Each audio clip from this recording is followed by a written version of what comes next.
Good morning guys. क्या पढ़े थे लास्ट क्लास में हम? प्रोनाउंस। कितने पॉइंट हो गए थे उसमें? 5। कितने हो गए? 5वां चल रहा था। ओके। तो पहला पॉइंट क्या था? पहला पॉइंट जो था वो क्या था? है हु, विच, दैट, यही था ना? पहला पॉइंट शायद हमने क्या पढ़ा था? Who, which, that.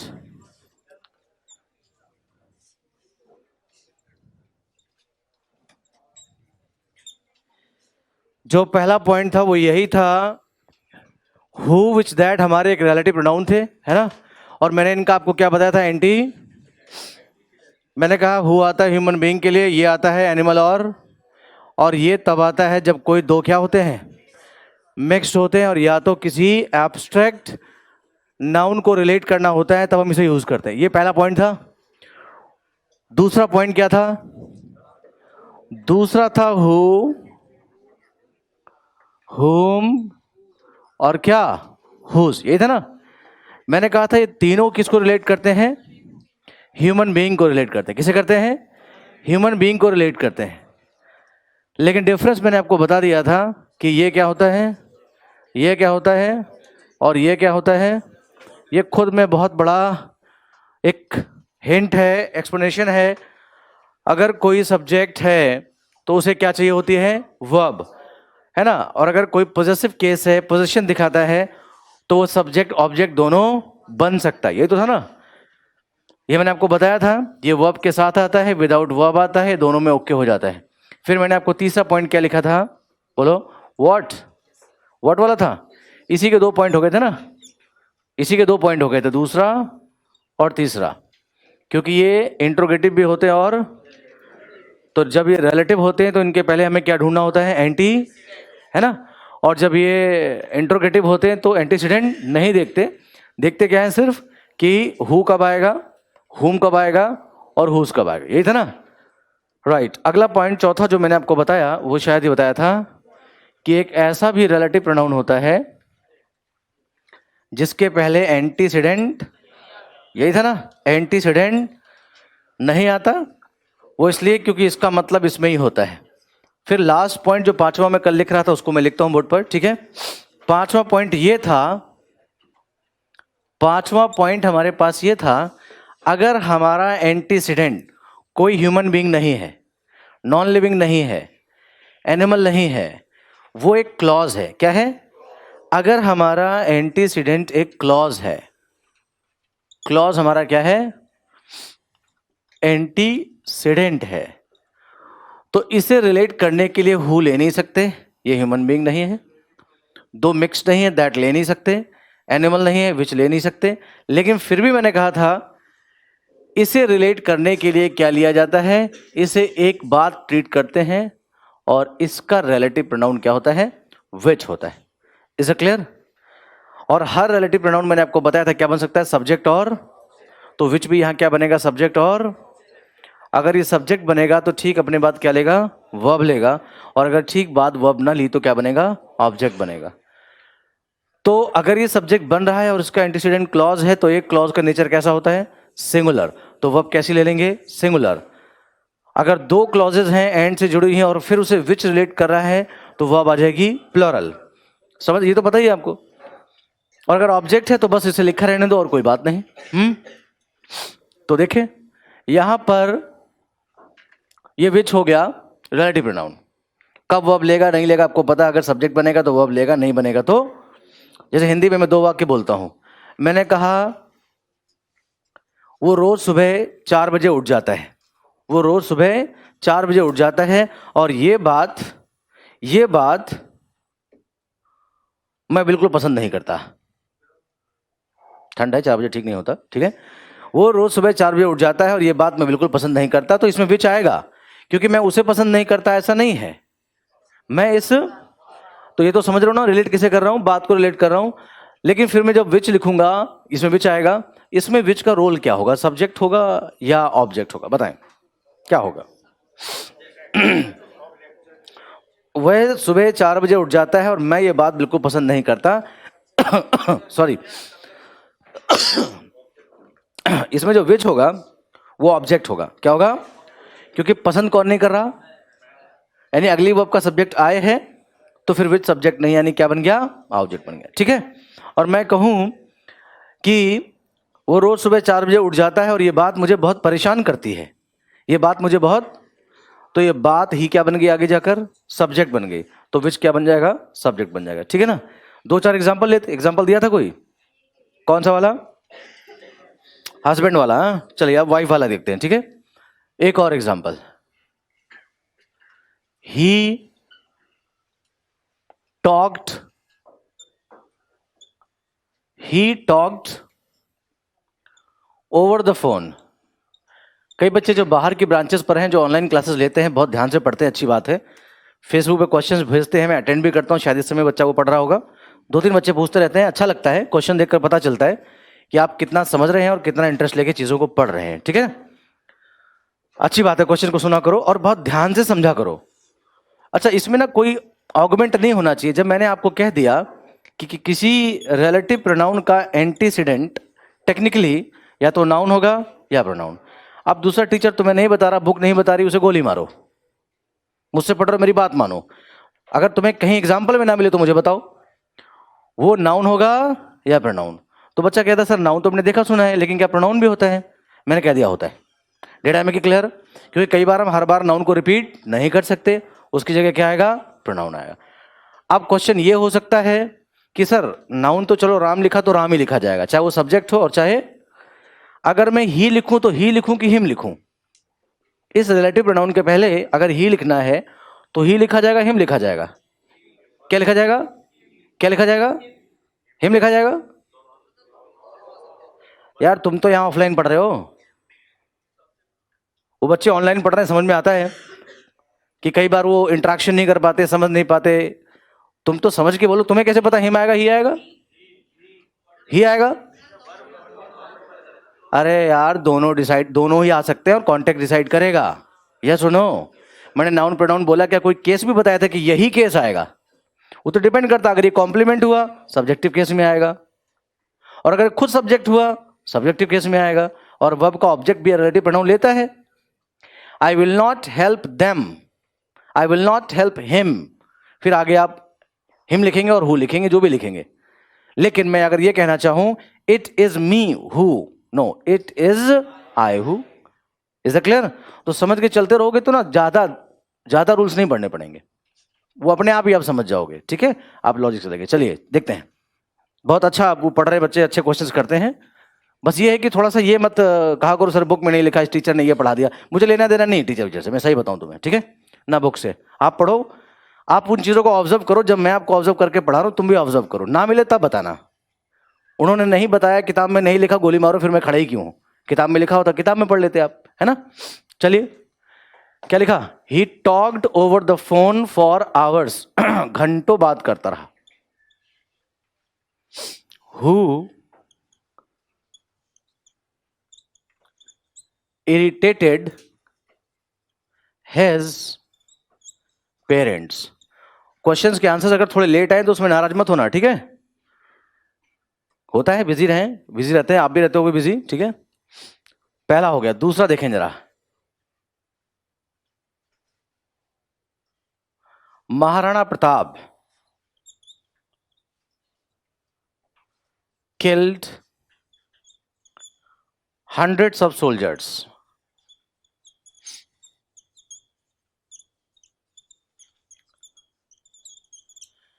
Maharana Pratap killed hundreds of soldiers who proved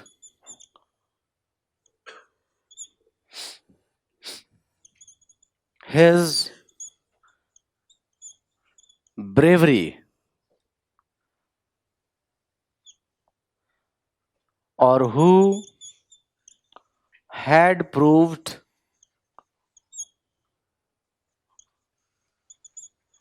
their bravery। देखेंगे कौन सा सही है कौन सा गलत, आगे देखें।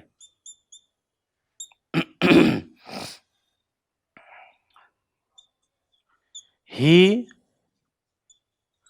always helps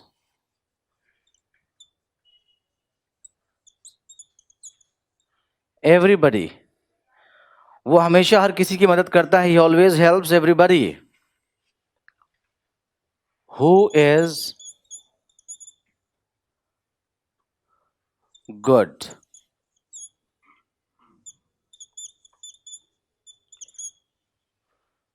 अगला,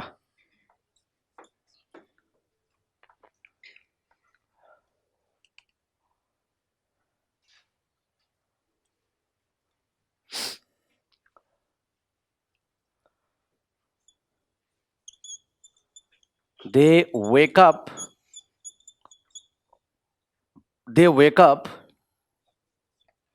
at 4 a.m.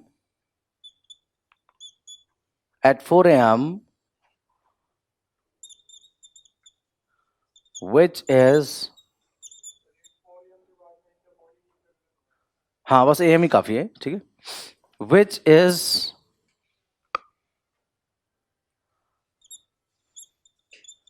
a reason of his sound health.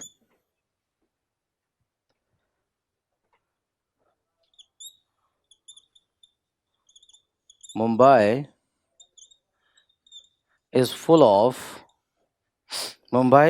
of tall buildings which is or are both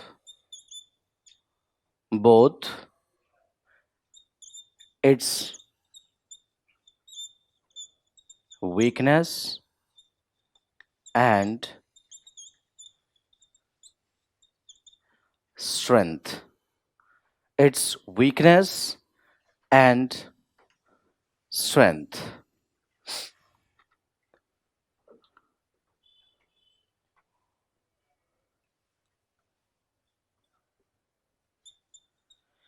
He will never, सारे बहुत अच्छा नोट बनाना, ठीक है. कभी मुझे जरूरत पड़ी तो मैं फोटो कॉपी कराऊंगा, ठीक है. Is clear? अच्छा सा बनाना. कभी कुछ बच्चे मांग लेते हैं, मेरे पास तो होता नहीं है, मैं तो यहाँ पढ़ा रहा होता हूँ. फिर सर स्पेशल क्लास में छूट गया, आपके पास कोई नोट हो तो अच्छा सा लिखेंगे आप, ठीक है. He will never oppose you. He will never oppose you who is known to everybody.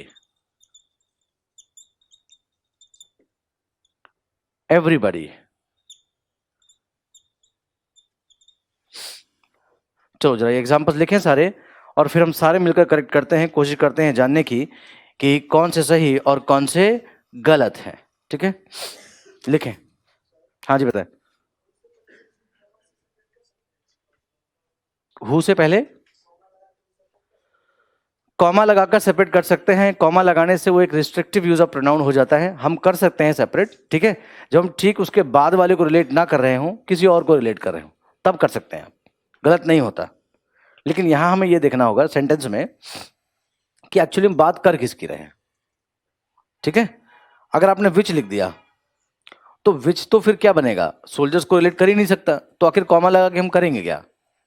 वो तो बात पहले अंडरस्टूड हो गई ना कि वो सोल्जर्स को रिलेट कर नहीं पाएगा, तो कॉमा वो रोल प्ले नहीं कर पाएगा.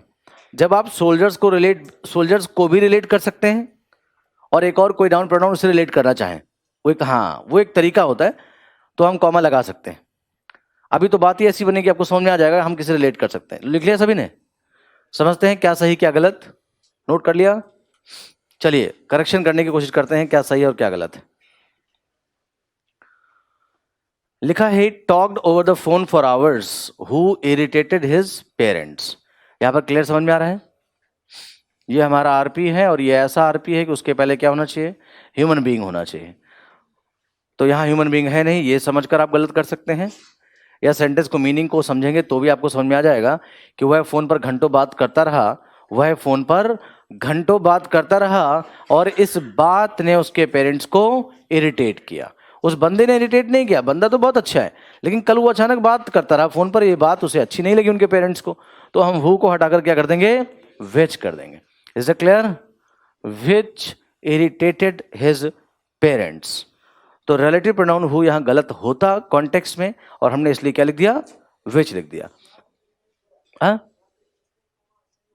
नहीं नहीं, इसमें विदाउट कॉमा लिखेंगे हम, इसमें विदाउट कॉमा लिखा जाएगा।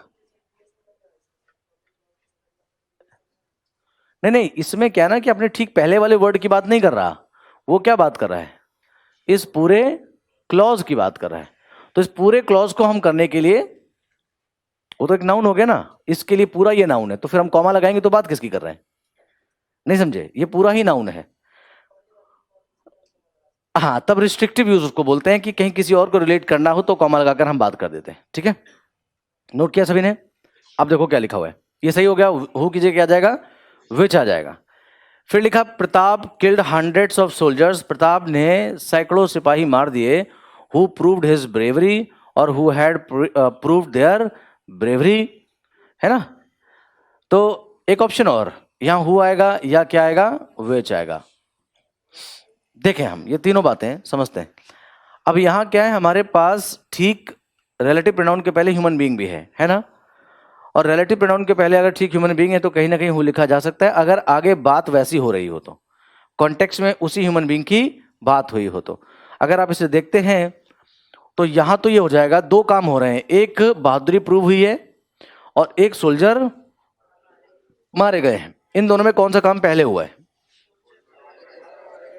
तो इतना तो बचपन से पढ़ा होगा कि डॉक्टर के आने के पहले पेशेंट मर गया, टेंस पढ़ाऊंगा मैं भी, डॉक्टर के आने के पहले पेशेंट मर गया। जो काम पहले होता है वो परफेक्ट में लिखा जाता है, पास्ट परफेक्ट में लिखा जाता है, जो काम बाद में होता है वो पास्ट इन डेफिनेट में लिखा जाता है।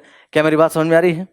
या सुनो, लेकिन अगर ऐसा नहीं है, काम लगभग एक साथ हुए हैं, लगभग एक साथ, और स्पीकर का इंटेंशन ये बताना नहीं है कि ये पहले हुआ और ये बाद में हुआ, तो दोनों इंडेफिनिट में, दोनों कॉन्टिन्यूअस में लिखे जा सकते हैं।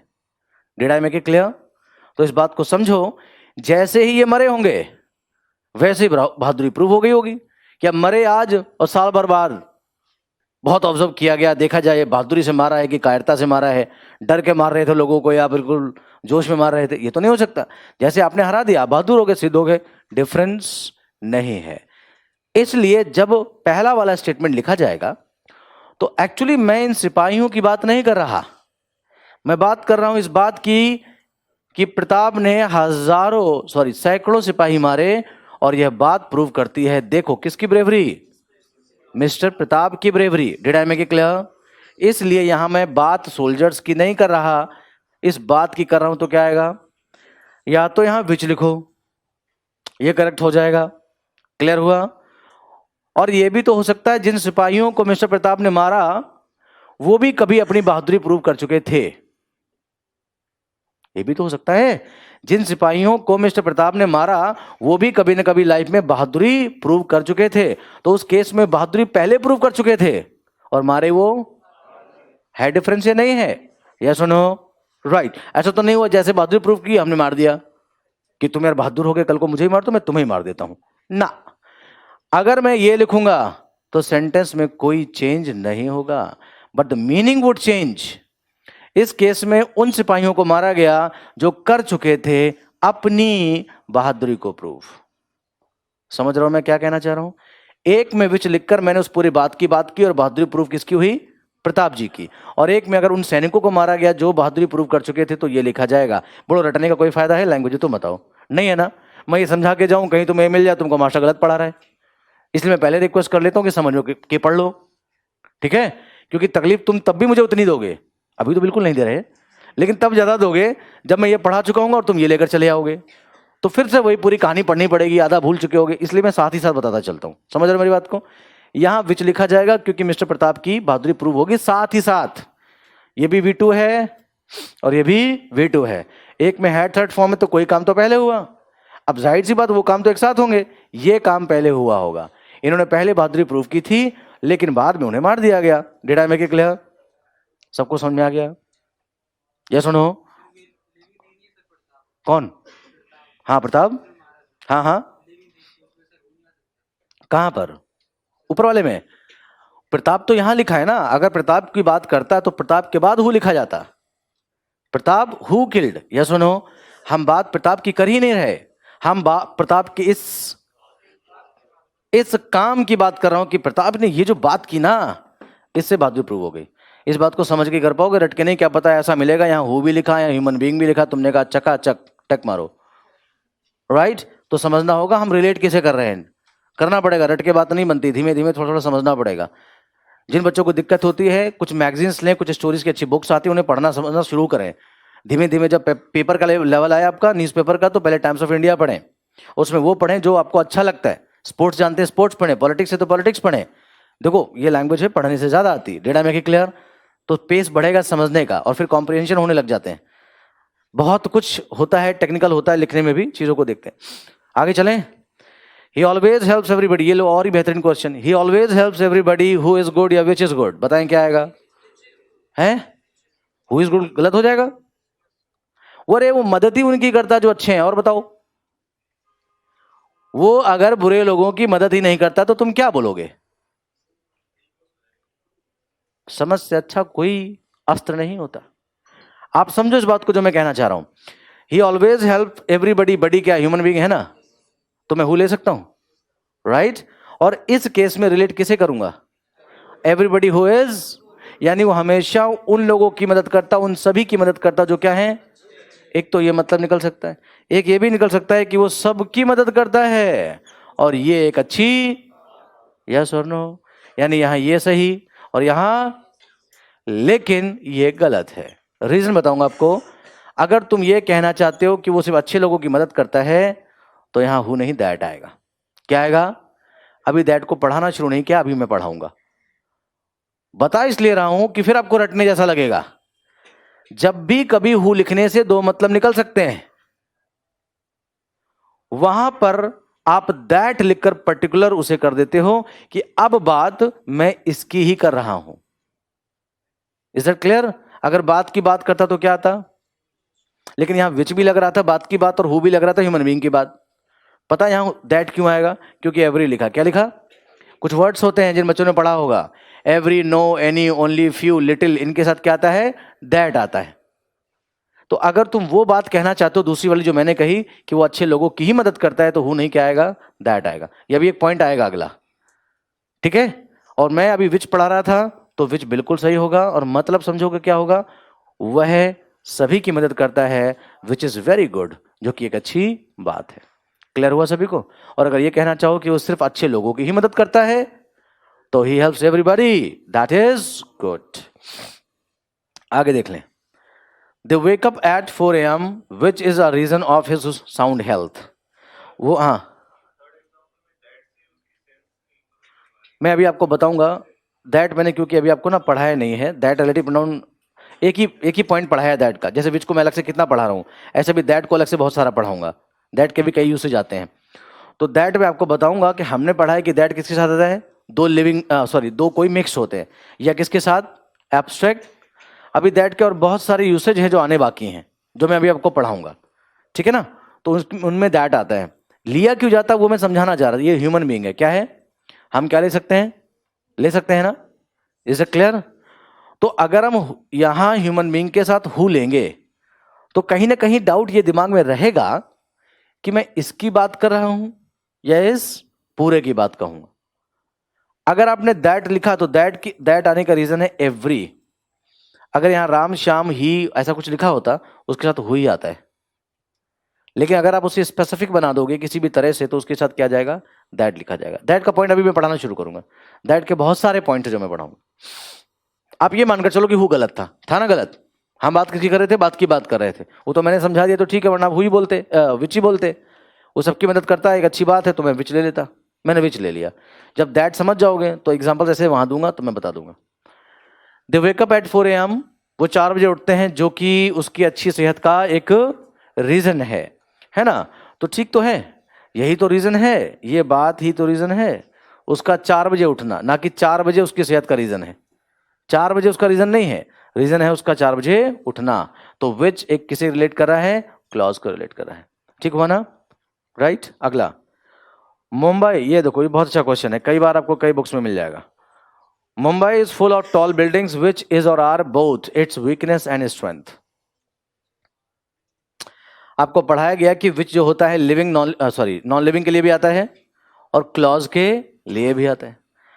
अगर मैं यहां विच लिखूं, अब ध्यान से सुनना, अगर आपने विच लिखा तो विच निकला आरपी, क्या निकला, और आरपी ये पूरी क्लॉज का भी बन सकता है, या सुनो, तब इसका नेचर होगा सिंगुलर, क्योंकि एक क्लॉज कैसी होती है, सिंगुलर। और अगर ये विच क्लॉज को रिलेट ना कर किसे कर रहा है, बिल्डिंग्स को रिलेट कर रहा है, अगर बिल्डिंग्स को रिलेट कर रहा है तो ध्यान रखना फिर क्या आएगा। अब हमें समझना होगा, हमें समझना होगा कि Mumbai full of tall buildings है, मुंबई में बड़ी बड़ी लंबी लंबी बड़ी बड़ी इमारतें हैं, जो कि मुंबई की वीकनेस भी है और स्ट्रेंथ भी। तो जो कि वीकनेस और स्ट्रेंथ है, या जो वीकनेस और स्ट्रेंथ है, मुंबई में बड़ी बड़ी इमारतें हैं जो मुंबई की वीकनेस हैं और स्ट्रेंथ हैं।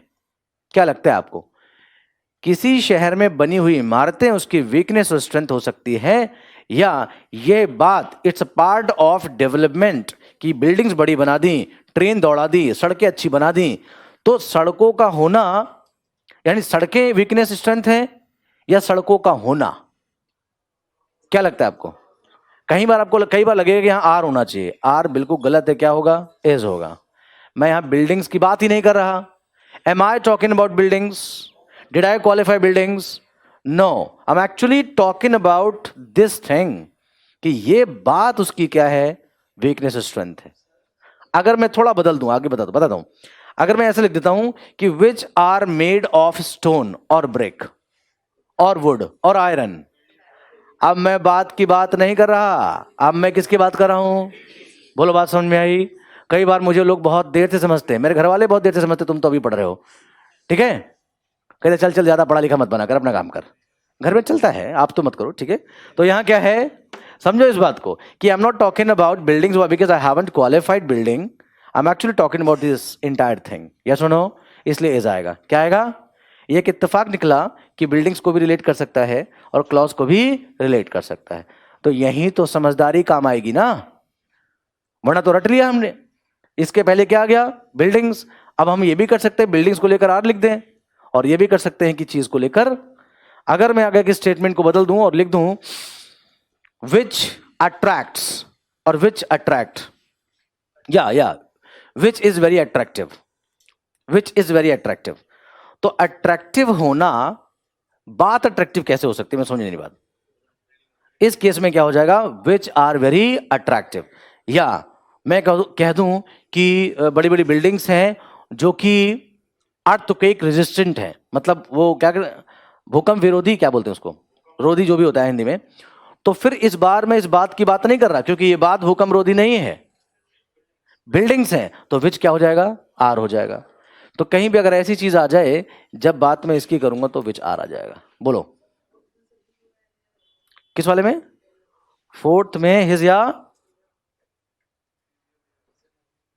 देर होगा ना, मैं वहीं लेके चल रहा हूं। उनकी सेहत है ना, किसी एक बंदे की सेहत थोड़ी है 4 बजे वे जागे और सेहतमंद मैं हो जाऊं, तो उन्हें मैं सोने नहीं दूं पूरी जिंदगी, है ना।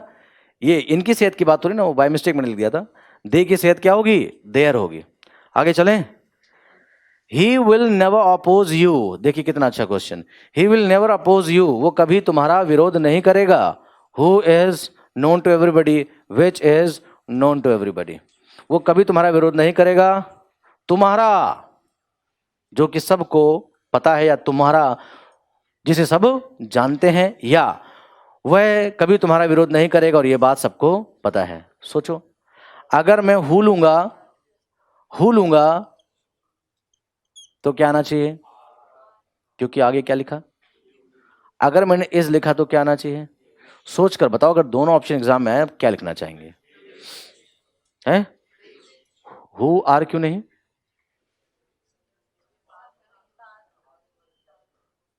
हु आर क्यों नहीं, मैं कहूं कि वो कभी राम का विरोध नहीं करेगा क्योंकि राम को सारे जानते हैं, हाँ, हैं, हु, ओके, ठीक है, जो भी लॉजिक आपके पास है मैं आपको बता दूं, क्या ऐसा बहुत रेयर होता है, ऐसा बहुत रेयर है कि कोई नाउन या प्रोनाउन है जिसे दुनिया जानती है। एक तो ये एक सेंस है, समझने वाली बात है। ये कोई महात्मा गांधी तो है नहीं, ये कोई मतलब समझ रहे हो मेरी बात को, ऐसा कोई नाउन पॉपुलर तो है नहीं जिसे दुनिया जानती है। Did I make it clear? एक तो ये सेंस बनता है, और कोई लॉजिक है नहीं, इसका ग्रामेटिकल कोई लॉजिक नहीं है। ये ध्यान रखो, हु इस सेंटेंस के लिए हु तब लिखा जा सकता है, पीछे आपने नोन टू एवरीबॉडी लिखा हुआ है, तब लिखा जाएगा जब सच में ये एक ऐसी बात हो, ऐसा नाउन या प्रोनाउन है जिसे दुनिया जानती हो। नाउन को तो जानते भी, प्रोनाउन को कौन जानता होगा? आप बताओ, पूरे सेंटेंस में कहीं कोई नाउन इंट्रोड्यूस है? ये यू कौन है? मिस्टर मोदी है या मिस्टर पप्पू है? नहीं पता। तो हम ये नहीं ले सकते, हम क्या करेंगे? इज लेंगे। यह बात सबको ज्ञात है कि वो तुम्हारा विरोध कभी नहीं करेगा, तुम्हारा अच्छा दोस्त है वो, which is known to everybody. Note कर लिया? चले आगे, पॉइंट नंबर अगला कौन सा होगा? 6 की तरफ बढ़े। चलिए मैं रफ कर दूं इसे।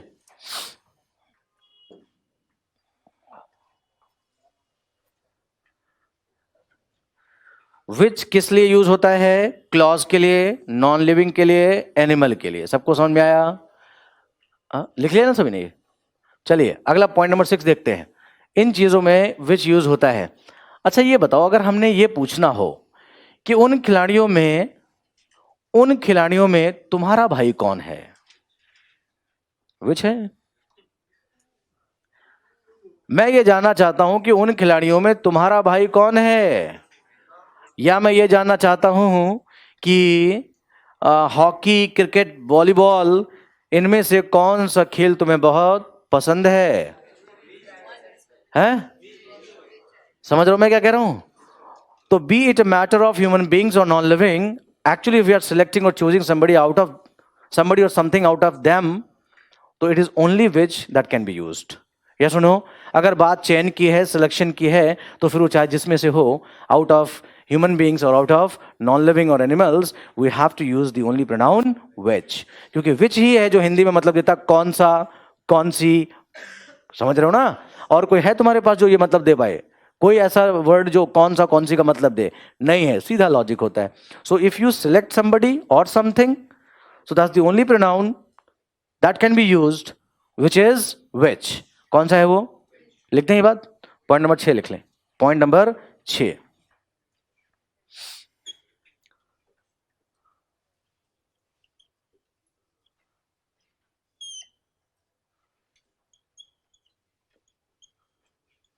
क्या लिखा? क्या लिखा? कि which is used for selection, no other pronoun can be used. Selection के लिए कौन यूज होगा? विच ही यूज होगा। लेकिन सिलेक्शन का मतलब समझ लो, सिलेक्शन होता कैसे है। ठीक है? क्या ये पूछना गलत है हु इज योर फादर? या पूछेंगे विच इज योर फादर? क्यों विच इज में गलती हो जाएगी? विच इज योर फादर? हाँ 4-5 होंगे, उनमें से पूछेंगे 4-5 क्या फादर? हाँ, तो वो बात जब मैं ओपनली बोलूंगा, एक लाइन के स्टेटमेंट में सिलेक्शन नहीं दिखाया जाएगा।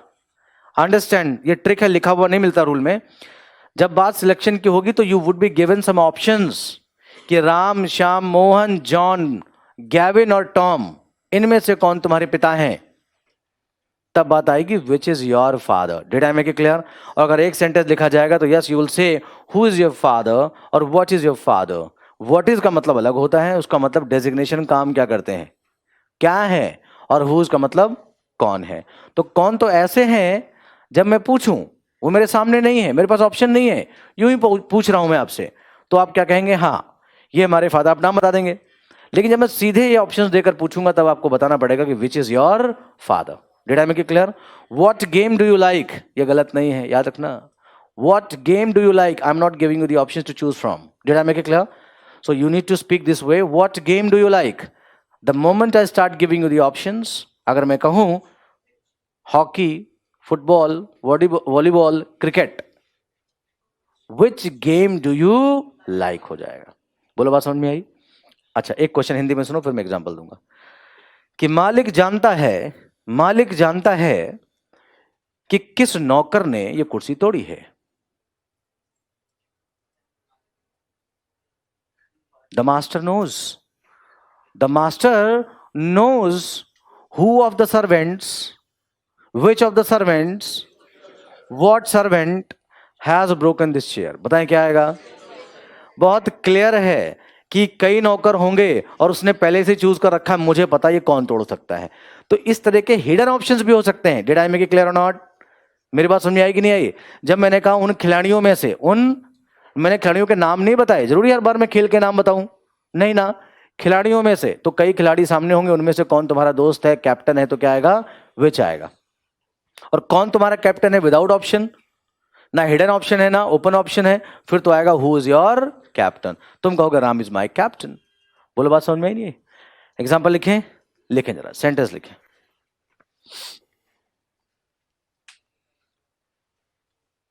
मैंने कहा तुम दोनों में ज्यादा बुद्धिमान कौन है? सिलेक्शन है ना, सिलेक्शन है। दो व्यक्ति हो गए ना, तुम और वो और तुम, तो ये भी सिलेक्शन होगा। हु नहीं आएगा, क्या आएगा? विच आएगा। दिल्ली और आगरा में कौन सा शहर, हाँ, कौन सा शहर ज्यादा प्रदूषित है? ठीक है, तो सिलेक्शन किया जाएगा। ऑप्शन है, किसी भी तरह के ऑप्शंस आ सकते हैं, नाम देकर, नंबर देकर, या हिडन सिलेक्शन करना होगा हमें। देखें जरा ऑप्शन देखें। Of the two cities, comma, Delhi and Agra, Delhi and Agra, who, what or which is the more polluted? समझ रहे हो ना? Of the two cities, comma, Delhi and Agra, who, what, which is the more polluted? और चीजों को मत देखना कि द मोर लिख दिया आपने, द मोस्ट होता है, ये सब छोड़ो, एडजेक्टिव में पढ़ाऊंगा। आप एक प्रोनाउन के पॉइंट ऑफ व्यू से चलो। जब भी दो लोगों में सिलेक्शन होता, कभी सुपरलेटिव डिग्री नहीं आती, हमेशा कंपैरेटिव डिग्री आती है। और ऐसी कंपैरेटिव डिग्री के पहले आर्टिकल द लिखा जाता है।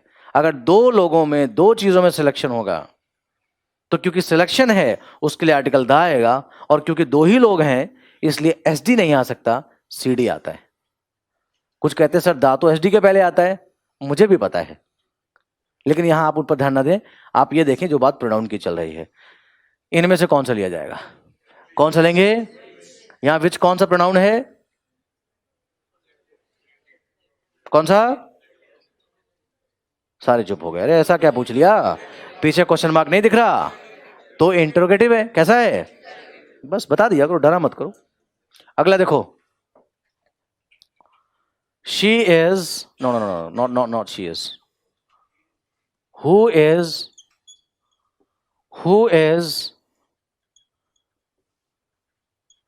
the taller of those two players? एक और लिखेंगे,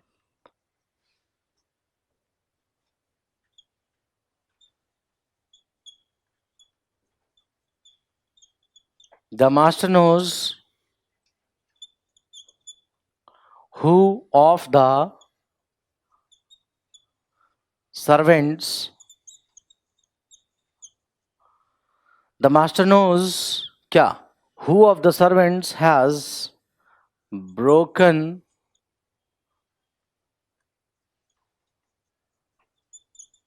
this chair? Next,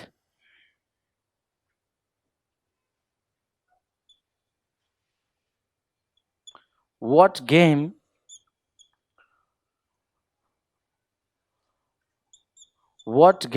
do you play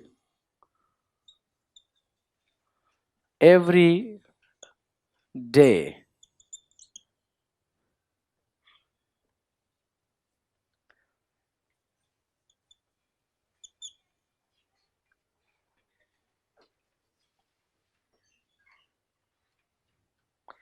Which game do you like? Hockey, cricket or football? Which game do you like? Hockey, cricket, football?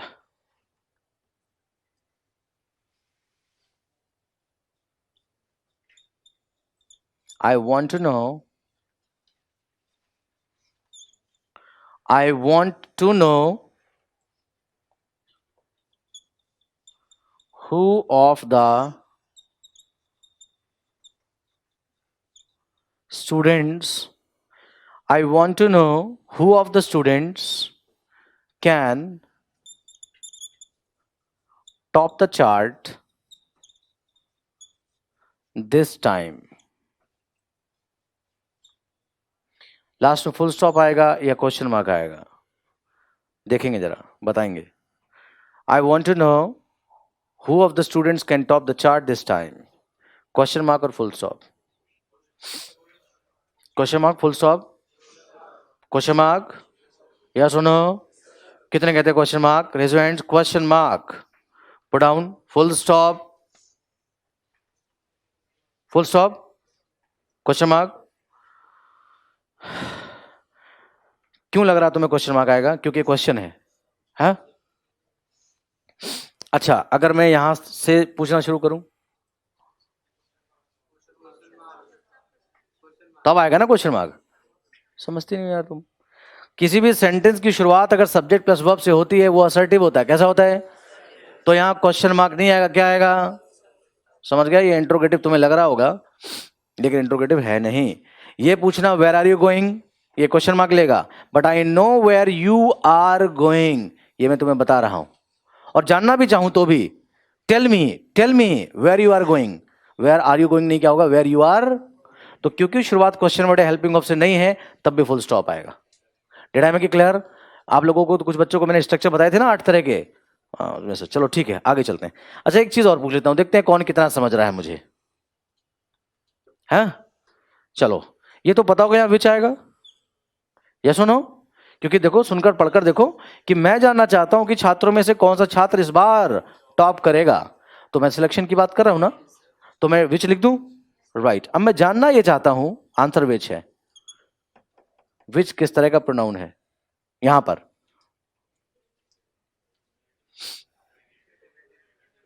Relative है. Relative अपने पहले क्या लेता है?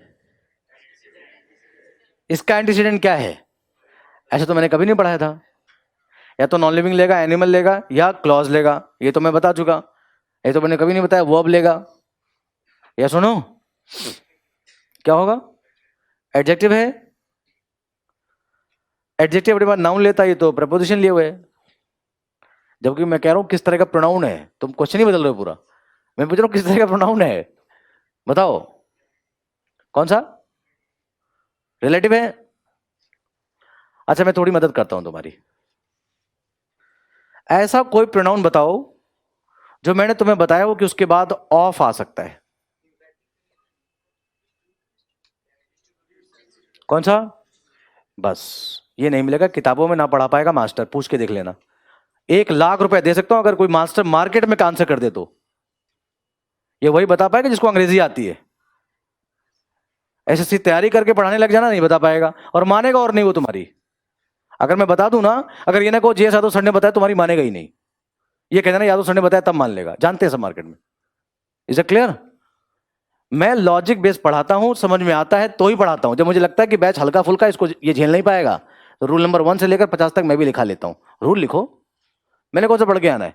Logic नहीं कहता. ईच ऑफ द सिलेक्शन है, some of the, one of the. या सुनो, आप मानो तो ठीक है, ना मानो तो कोई बात नहीं. सिलेक्शन में विच यूज होता है या तो क्वेश्चन की तरह, ये तो क्वेश्चन बन जाएगा. कहां गया? जैसे यहां पर भी लिखूंगा तो क्वेश्चन बन जाएगा. लेकिन यहां क्वेश्चन इंट्रोगेटिव ये है नहीं, रिलेटिव ये है नहीं. डिस्ट्री बोलो, मानते हो नहीं मानते हो? या सुनो, मानना पड़ेगा. ठीक है, अब चलो आगे.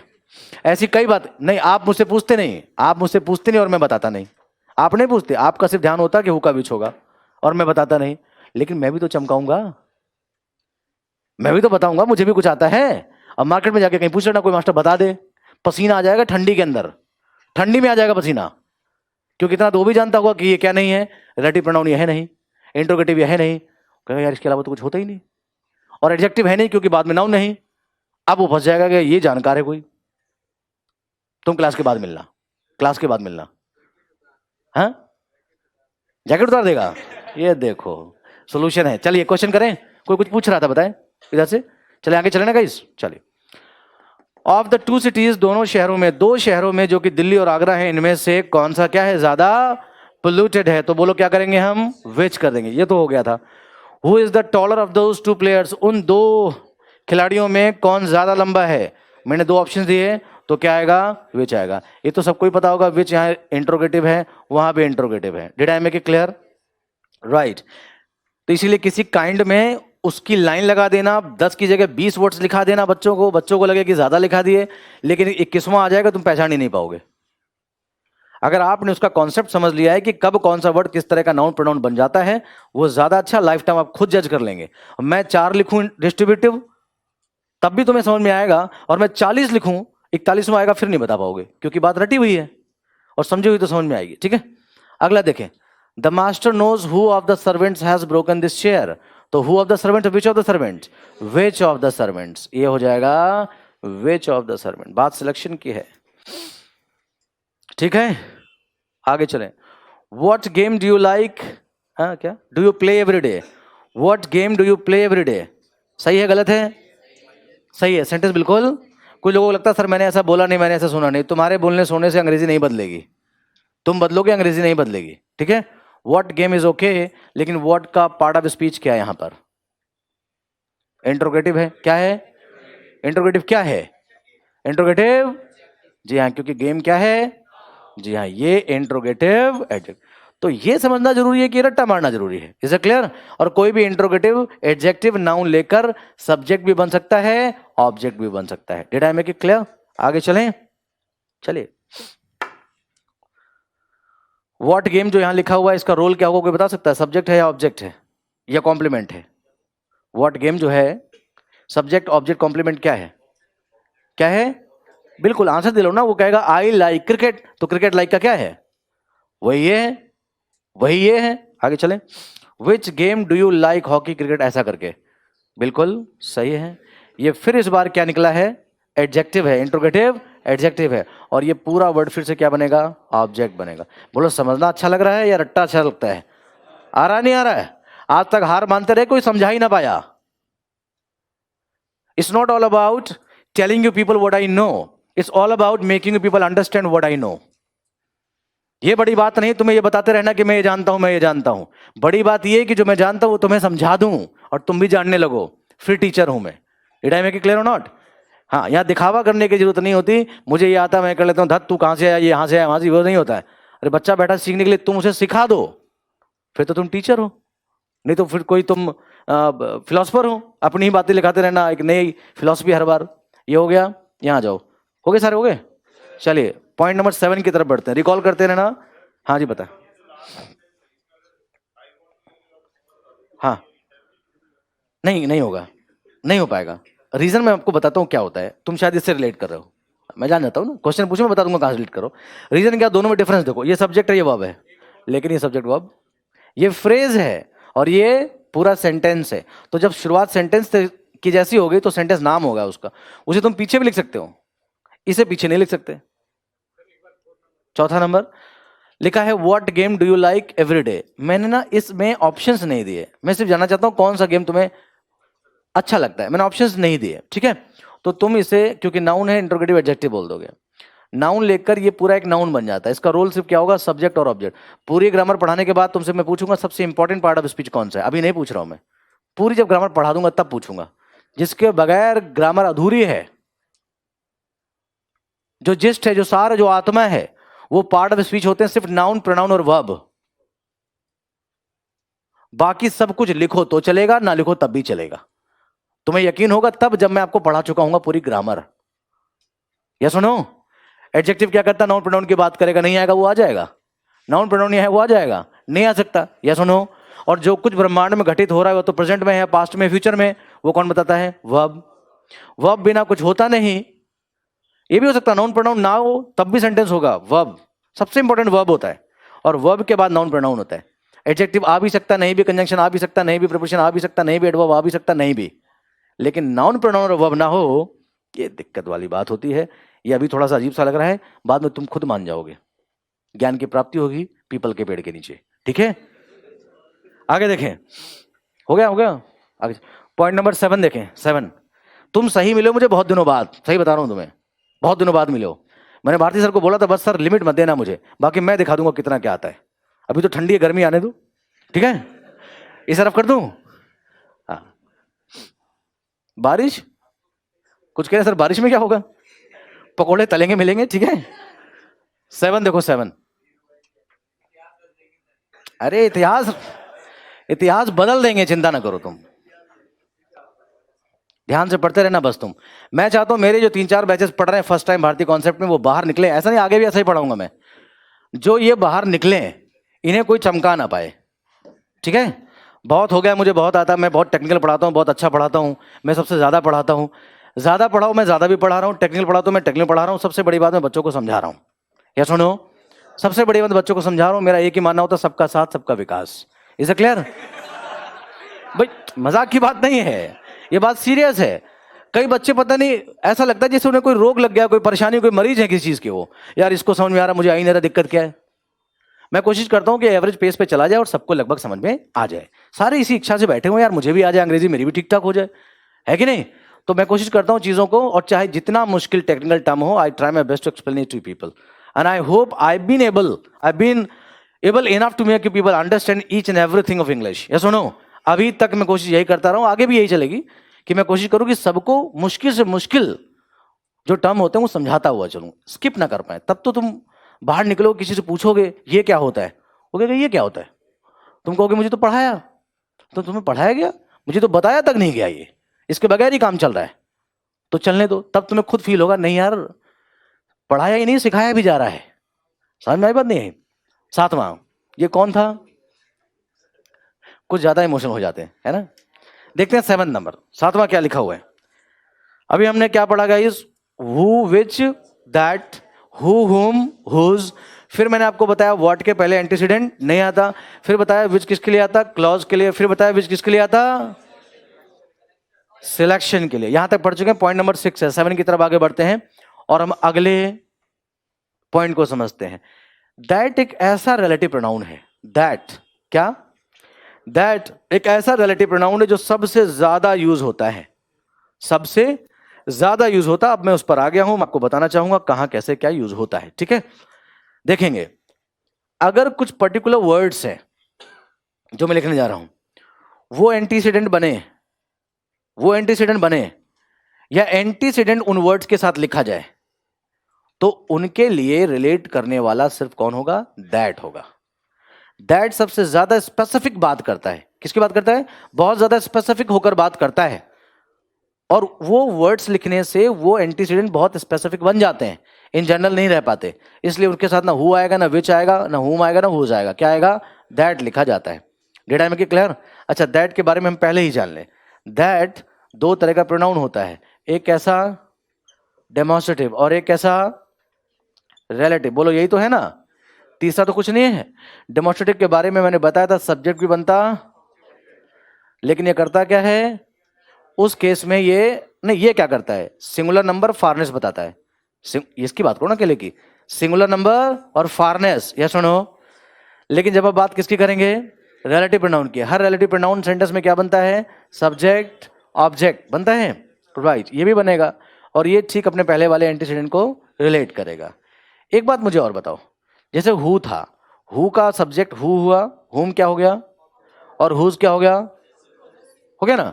जैसे विच की बात करते हैं, विच सब्जेक्ट है, विच ऑब्जेक्ट है, पोजेसिव क्या था, विच का क्या था, यही जानना चाहता हूं। सब्जेक्ट ये, ऑब्जेक्ट क्या, इसका पोजेसिव क्या होगा, क्या होगा, दैट का पोजेसिव दैट ही होगा। ऑफ दैट बोलते तो कुछ समझ में भी आता मुझे, तुम दैट ही बोल रहे हो, ये गलत है पूरी तरह से। दैट सब्जेक्ट है, दैट ऑब्जेक्ट है, इसका पोजेसिव ऑफ दैट हो सकता है, क्या हो सकता है, नहीं अभी मानो हो सकता है, लेकिन मैं आपको बता दूं, हाँ मैंने शायद बताया था, नहीं होता है। Is that clear. इसका जब पॉजेसिव बनाने की कोशिश करते हैं तो क्या गारंटी है कि जो दैट यूज हो रहा है वो लिविंग के लिए यूज हो रहा है? अभी पढ़ाऊंगा तब पता चल जाएगा आपको। लिविंग के लिए यूज हो रहा है कि नॉन लिविंग के लिए कि एनिमल के लिए? अभी मैंने क्या शर्त रखी, जब ऐसे शब्द आएंगे तो फिर चाहे वो लिविंग हो, नॉन लिविंग हो या एनिमल हो, उनको रिलेट कौन करेगा? दैट। मैंने तो शर्त ही नहीं रखी, दैट तो कहीं भी आ रहा है। अब अगर ऑफ बनाकर हम पॉजेसिव बनाते हैं वो तो सिर्फ नॉन लिविंग के लिए होता था, किसके लिए? लॉजिक ये है कि दैट के पहले ऑफ नहीं आता, विच के पहले आता है, क्योंकि विच जब रिलेट करता है तो वो नॉन लिविंग या एनिमल को करता है। बोलो मेरी बात समझ में आई नहीं? ऑफ दैट अगर आपको कहीं लिखा हुआ मिल जाए तो वो क्या होगा? पोजेसिव प्रोनाउन की तरह वो रिलेटिव में अगर पोजेशन दिखा रहा होगा तो वो गलत हो जाएगा। Is it clear? ठीक है, अभी इसका मैं एग्जांपल भी दूंगा तो बात ज्यादा समझ में आएगी। फिलहाल देखते हैं कि कौन से ऐसे वर्ड्स हैं जिनके साथ सिर्फ क्या लिखा जाता है? दैट ही लिखा जाता है। देखते हैं, इन चीजों को समझते हैं। लिखें जरा कुछ वर्ड्स जो मैं लिख रहा हूं। कुछ वर्ड्स जैसे no, any, every, only, all, little, few, some, question words, ये क्वेश्चन वर्ड्स हैं, क्वेश्चन वर्ड्स, सेम और क्या? सच। अगर इनमें से कोई वर्ड एंटीसीडेंट बने या एंटीसीडेंट इन वर्ड्स के साथ आए तो फिर रिलेटिव प्रोनाउन सिर्फ और सिर्फ क्या होगा? दैट लिखा जाएगा, चाहे वो एंटीसीडेंट लिविंग हो, नॉन लिविंग हो या एनिमल हो, कुछ भी हो। रिलेटिव प्रोनाउन क्या आएगा? दैट आएगा। मेरी बात समझ में आई? इनमें से कोई वर्ड तुम्हारा क्या बने? एंटीसीडेंट बने, या कोई वर्ड एंटीसीडेंट इन्हें लेकर बने तो भी इनके साथ क्या आएगा? दैट आएगा। कोई परेशानी किसी को? यस और नो? दैट सब्जेक्ट भी होता है और दैट क्या होता है? ऑब्जेक्ट भी होता है। तो जो चीज ऐसी हो कि वो सब्जेक्ट भी होता है और ऑब्जेक्ट भी होता है उसमें वर्ब चेक नहीं करते। वर्ब एक्स्ट्रा होगी खुद ब खुद क्या बन जाएगा? सब्जेक्ट। एक्स्ट्रा नहीं होगी खुद ब खुद क्या बन जाएगा? ऑब्जेक्ट। बोलो मेरी बात समझ में आ रही है?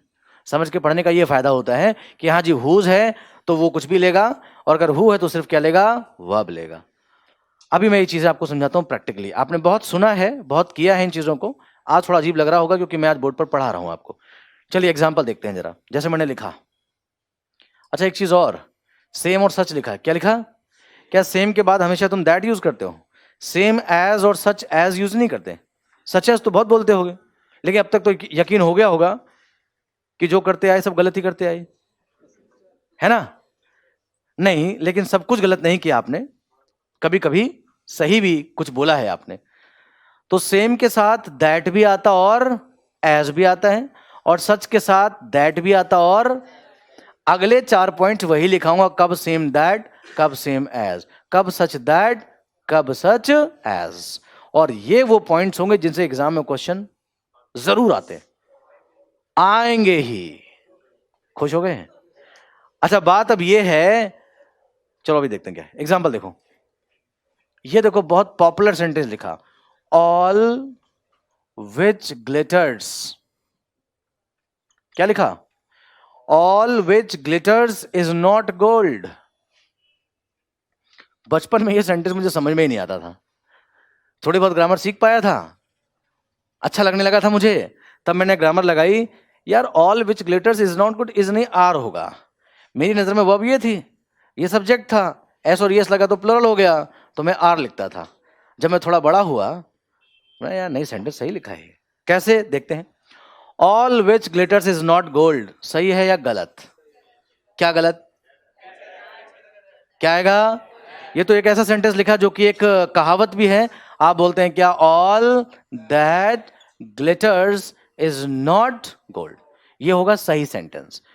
ऊपर लिखे शब्दों में से कोई एंटीसीडेंट बने या इन शब्दों को लेकर एंटीसीडेंट बने तो वो क्या लेगा? रिलेटिव प्रोनाउन दैट लेगा, राइट? यहां पर दैट हमारा क्या है और ये हमारा क्या है? एंटी। ये मैंने दैट लिखा, मैं यहां किसी ह्यूमन बीइंग की बात नहीं कर रहा, एनिमल की बात नहीं कर रहा, नॉन लिविंग की बात नहीं कर रहा, कोई भी ऐसी चीज चीज का मतलब चीज ही नहीं, व्यक्ति भी हो सकता है। हर चमकने वाली चीज सोना नहीं होती, वो हीरा भी हो सकती है। एक एग्जांपल बता रहा हूं, सोना नहीं होती, कहीं धोखे में मत आ जाना, क्या पता बेकार ही हो कोई चीज, तुम फंस जाओ। यही बात ह्यूमन बींग्स में भी होती है। कई बार दिखते कुछ और है, होते कुछ और है, वही वाली बात होगी ना, चमकने का मतलब आप कुछ और उसको फील कर रहे हैं, आपके लिए परसेप्शन उसका कुछ और है आप पे, लेकिन वो है कुछ और। तो मुझे क्या पता ये बात मैं ह्यूमन बीइंग की कर रहा हूं, ह्यूमन नॉन लिविंग की कर रहा हूं कि एनिमल की कर रहा हूं। चमकने का मतलब यहां फिजिकली चमकना नहीं है। Did I make it clear? इसका आप लिटरल मीनिंग मत लो, इंप्लाइड मीनिंग समझो।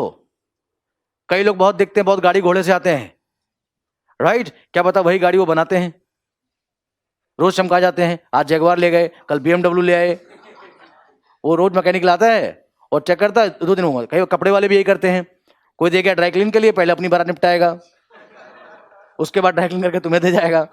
तो ऐसा मत समझना बड़ा सूट बूट रोज पहन के आता है, बड़ा अच्छा आदमी है। तो हर चमकने वाली चीज यानी हर चीज जैसी दिखती है वैसी, क्योंकि मैं बात किसी पर्टिकुलर की नहीं कर रहा इसलिए मैंने दैट लिया हुआ है, यहां कोई भी इंक्लूड हो सकता है। अच्छा, ये ग्लिटर्स क्यों आया? क्योंकि ये जो सेंस में ले रहा हूं ना, वो इन जनरल सिंगुलर सेंस में ले रहा हूं। तो ये जो नंबर है वर्ब कौन सी है? All that glitters. ये जो ये भी वर्ब और ये भी verb, समझ रहे हो ना, ये भी वर्ब और ये भी कैसी है? सिंगुलर। और ये भी कैसी है? एक वर्ब किसकी है और एक वर्ब किसकी है? क्योंकि ये सिंगुलर है तो ये सिंगुलर है, और क्योंकि ये सिंगुलर था तो इसका नंबर भी क्या हुआ? समझ रहे हो बात को? यहां दैट जो रिलेटिव प्रोनाउन है वो सब्जेक्ट की तरह यूज हो रहा है। किसकी तरह? समझ रहे हो क्यों? समझ रहे हो क्यों? ऑल एक प्रोनाउन है, और ऐसा नाउन प्रोनाउन जिसके पहले वर्ब ना हो ऑब्जेक्ट नहीं बन सकता। तो फिर क्या बन सकता? क्या बन सकता? और सब्जेक्ट बनेगा तो अपने बाद क्या लेगा? एक वर्ब इसे चाहिए, और ये भी तो नाउन प्रोनाउन है, क्योंकि इसके पहले वर्ब नहीं तो ये भी क्या बनेगा? तो ये भी क्या लेगा? लेकिन इसका अपना कोई नंबर नहीं, इस पर नंबर किसका? ऑल का। और ऑल इज वेल भी होता है, ऑल आर वेल भी होता है। इन जनरल मैं कह रहा हूं कि हर वो चीज, यहां मैं चीज कहकर उस बात को बताना चाह रहा हूं। ऑल सिंगुलर है, ऑल दैट। यहां दैट इसलिए लिया गया क्योंकि जो एंटीसीडेंट है वर्ड क्या बना? ऑल बना। इनमें से कोई शब्द एंटीसीडेंट बन जाए या इन्हें लेकर कुछ भी एंटीसीडेंट बन जाए। एक और एग्जांपल देखो, call all the boys, call all the boys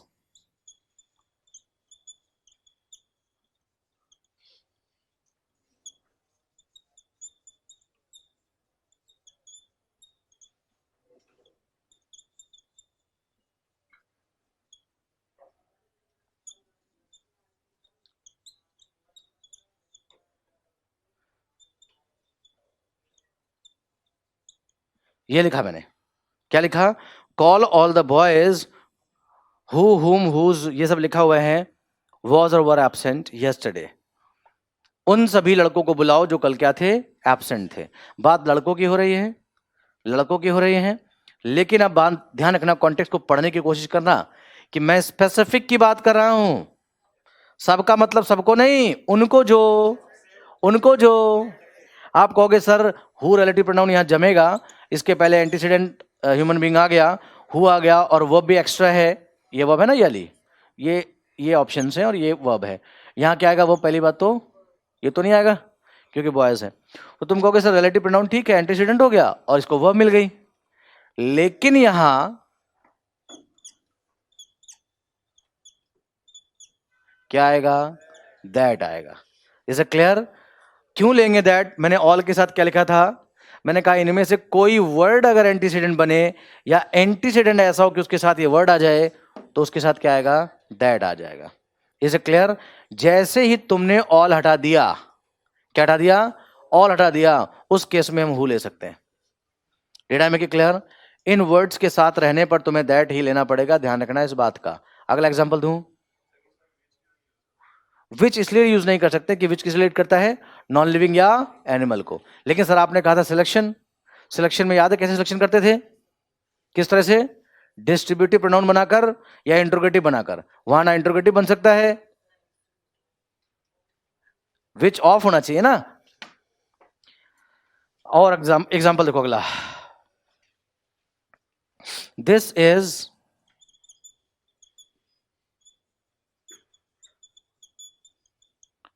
क्या लिखा? Everything, this is everything which I can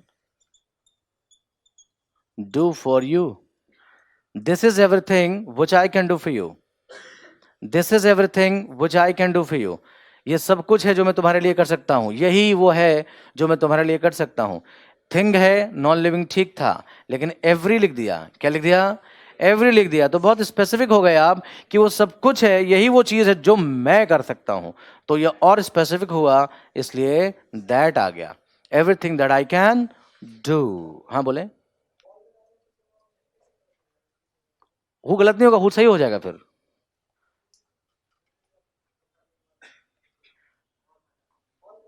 नहीं, अगर ऑल हटा दोगे, अगर नहीं लिखा पहले से ही, तो हु ओके. अच्छा है तो क्यों गलत है? तो मैंने आपको यही तो बताया कि ये जो वर्ड्स होते हैं इनके साथ क्या आता है? दैट आता है.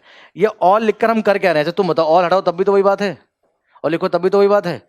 तो कोई तो बात होगी जो लिखा जा रहा है और हटाया जा रहा है. अगर ऑल लिखते हो तो इस बात पर एम्फेसाइज करते हो. उन सारे लड़कों को बुलाओ. मैंने कहा ना, बहुत स्पेसिफिक बनाने के लिए दैट यूज होता है. पहली बात सुनी थी मेरी? जब आप बहुत ज्यादा पर्टिकुलर होंगे तब दैट यूज होता है. तो ऑल लिखकर आप और ज्यादा स्पेसिफिक हुए और इसलिए दैट लिखा गया.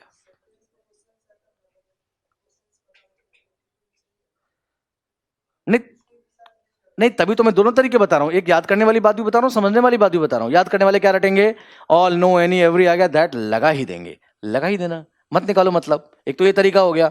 समझने वाले समझ रहे हैं, ऑल हटाने से मतलब बदल रहा है, मैं एम्फेसाइज नहीं कर रहा, ऑल लिखने से एम्फेसाइज कर रहा है. या तो समझ लो या रट लो, नौकरी ले लो. ये सही. बात समझ आई नहीं आई? नहीं आई? आलिया, ओके, हाँ. आलिया भट्ट, हाँ. क्या कुछ कह रहा हूं, आवाज नहीं आई? इस वाले में, इसमें सब्जेक्ट नहीं है. ये जो वर्ब है ना, कोई भी सेंटेंस जो V1 से शुरू होता है उसका हिडन सब्जेक्ट यू होता है. इंपेरेटिव सेंटेंस होता है, ठीक है. इसका यू हमेशा, जब मैं तुमसे बात कर रहा हूं कॉल, तो कौन बुलाएगा? तुम बुलाओगे. बोला नहीं जाता, लिखा जाता. ठीक, आगे देखो. सॉरी, लिखा नहीं जाता, बोला जाता. दिस इज एवरीथिंग दैट हो गया. ये किसका एग्जांपल है? एवरी का. एक एग्जांपल दिया ऑल का. सबके एग्जांपल हो सकते हैं, ठीक है. एक एग्जांपल मैं देना चाहता हूं आपको क्वेश्चन वर्ड का. किसका गाइस? क्वेश्चन वर्ड जब पहले से आता है तब अंदर आने वाला रिलेटिव प्रोनाउन हमेशा क्या होता है? दैट होता है. Is it clear? एग्जांपल देखें भला कैसे. मैंने कहा हु इज शी. वो होती कौन है? Who is she. Who can exam में आया, call you darling like this. Who is she who can call you darling like this. वो होती कौन है तुम्हें इस तरह से प्रिय बुलाने वाली, है ना. यहां पर क्वेश्चन वर्ड है. Right in the beginning we got a question word. Sentence की शुरुआत में, वाक्य की शुरुआत में प्रश्नवाचक शब्द आया, और अच्छा नहीं लगता एक प्रश्नवाचक शब्द वहां लिखा और फिर तुमने अंदर लिखा. और पढ़कर देखो, समझने की कोशिश करो. बहुत पर्टिकुलर हूं मैं. आज मुझे एक्सप्लेन करो वो होती कौन है. I am very particular. इसलिए यहां पर याद रखना, अगर पहले आपने कभी क्या लिखा? क्वेश्चन वर्ड लिखा. क्या लिखा? क्वेश्चन वर्ड लिखा. तो अंदर कुछ और नहीं, क्या आएगा? दैट आएगा. ठीक है. एक और बड़ा पॉपुलर एग्जांपल दूंगा जो अक्सर आप बोलते और सुनते रहते हैं, फिर आप कन्विंस हो जाएंगे. हाँ सर, ठीक पढ़ा रहे हो आप. ठीक है.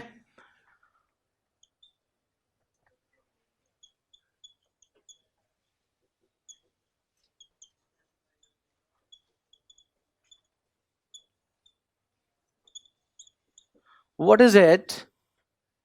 क्या मिस कर दिया मैंने? What is it which you are looking for. What is it which you are looking for. आखिर है क्या जो आप ढूंढ रहे हैं? What is it which you are looking for. तो राइट इन द बिगिनिंग, ये सेंटेंस हमने खूब सुना होगा. बोलते हैं what is it that you looking for. Yes, what is it that you looking for. That he बोला जाता है. What is it that I can do for you. What is it that I can do for you. अब आप ध्यान दो, यहां word क्या हो गया? हो गया ना. इसलिए अंदर दोबारा कोई क्वेश्चन वर्ड आना अच्छा नहीं लगता. हम कंफ्यूज हो सकते हैं कि दो क्वेश्चन पूछ रहे हैं क्या. नहीं, इसलिए आपने ऐसा एक रिलेटिव प्रोनाउन रखा हुआ अपने पास जो कभी इंटरोगेटिव नहीं बनता. तो इसलिए आप क्या करेंगे? विच को हटाकर दैट कर देंगे. दैट रिलेटिव प्रोनाउन हो गया और उसका एंटीसीडेंट क्या हो गया? इट हो गया, जो कि फिर एक प्रोनाउन है. तो नाउन प्रोनाउन एंटीसीडेंट बनते हैं. बोलो, बात समझ में आई?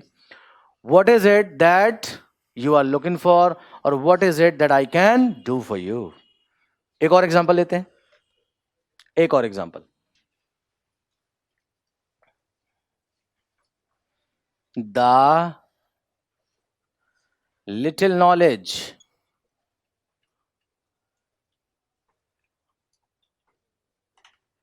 which you have, the little knowledge which you have will help you,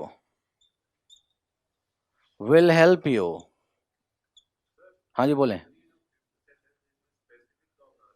बता रहा हूं, getting a good job, ये वाला, what is it which you are looking for। ठीक है, पढ़कर देखो, समझने की कोशिश करो। मैं सीधा वो पूछ रहा हूं कि तुम क्या ढूंढ रहे हो। कहीं ना कहीं I wanted to know the answer of this question, or I wanted to know the thing that you are looking for.